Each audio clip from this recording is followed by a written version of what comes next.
Lesson 13. Habits.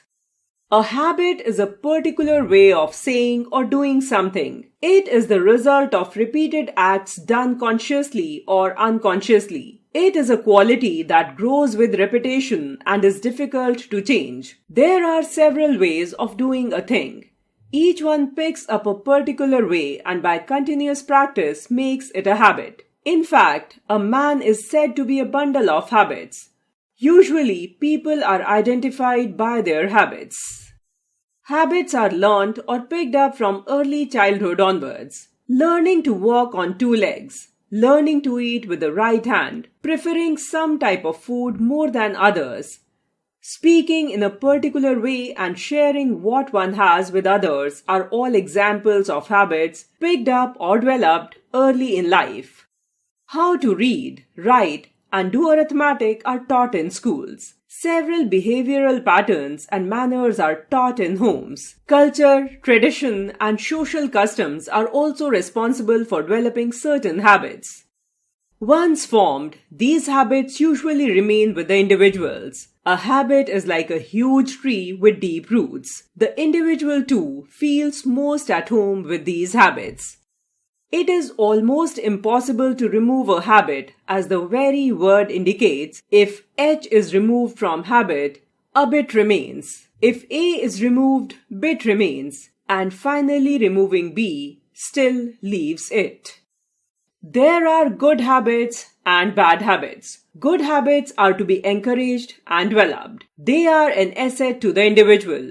The more good habits a person has, the better a person he or she will be. People with good habits are appreciated and welcomed everywhere. They will be successful men and women. Selflessness, concern for others, cleanliness, honesty, truthfulness, hard work, trust in God, self-confidence, kindness, punctuality, gentleness, etc. are all good habits.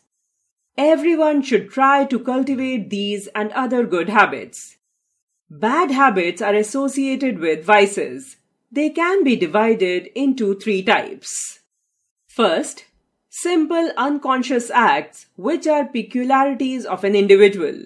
They do not harm anybody, but reduce the personality of the individual concerned. People form a poor impression of the individual who indulges in such habits.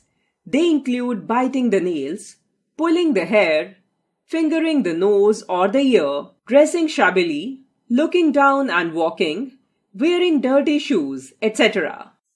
Second, self-destructive habits are those that do not harm others but harm or destroy the one who indulges in them. These are habits picked up or learnt at any time during one's life. These are addictions that provide temporary pleasure and do permanent harm. They are therefore very dangerous and destroy a person. These include addiction to smoking, drinking, gambling, and drugs. These may start with peer group pressure or under the influence of bad company. Initially, they may be just fun or a simple experience, but later on, one gets addicted to them. They pave the way for dreaded diseases like cancer and cirrhosis of liver. Many will be compelled to end their lives through suicides.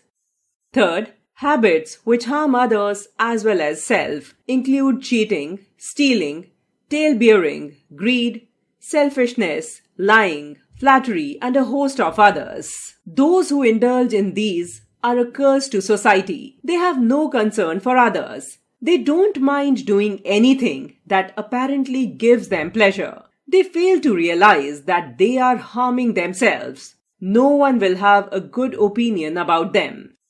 They will not be trusted, loved, or appreciated. The society will label such people as wicked. They are the one who have for long ignored the voice of their conscience. Consequently, their conscience will no longer warn them as it has been stifled. There is a Spanish proverb which says, "Habits are first cobwebs, then cables." It is easy to remove the cobwebs, but it is very difficult to remove the cables. It is not impossible. The task should not be delayed. The correction or removal must begin immediately. There are a few potentially effective ways to change for those grappling with addictive behavior. Stephen R. Covey's book, The 7 Habits of Highly Effective People, can be very useful. He successfully outlines how changes can be effected. Unconscious habits can be corrected through feedback from well-wishers.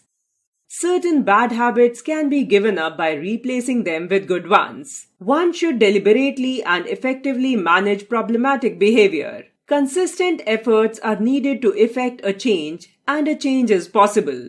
Without losing heart, one should wage a war knowing that the problem can be overcome. Hoffman says, "You have to believe that you are a winner. All the resources won't help if you lack this belief." All great champions are believers. They start with the belief that they cannot be beaten. With our willpower and with God's help, we fight and overcome any bad habit that might have enslaved us. With Martin Luther King, we too will be able to sing, "Free at last, free at last. Thank God Almighty, we are free at last."